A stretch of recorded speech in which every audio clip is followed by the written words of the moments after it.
Edi Rama po ankohet se prej pezullimit nga detyrat Ballukut dhe arrestimit disa drejtorëve poshtë saj, punët e shtetit janë bllokuar. Dhe nuk e ka keq në fakt, sepse një shtet hajdutush, kur hajdutët fillojnë të vendosen para përgjegjësisë ligjore, sigurisht që shteti pezullon detyrën apo falimenton. Mirë po, pyetja apo çështja më e rëndësishme nuk është kjo.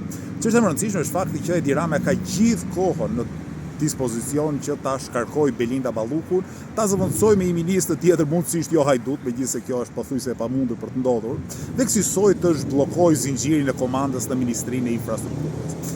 Po ashtu e rëndësishme është fakti se pse Edi Rama ende sot që flasim nuk mban përgjegjësi politike për faktin që është i rrethuar nga të gjitha anët nga hajdut. Nuk po mbet ministër e drejtor pa u përballur me drejtësinë, dhe ky person që do duhet kishte minimumin e përgjegjësisë politike, do duhet të jepte dorëheqjen dhe t'i hapte rrugën zgjedhjeve të parakoshme, as ka ndërmend ta bëj këtë gjë, por flet sikur të jetë filozofi së drejtës për ndarjen e pushteteve.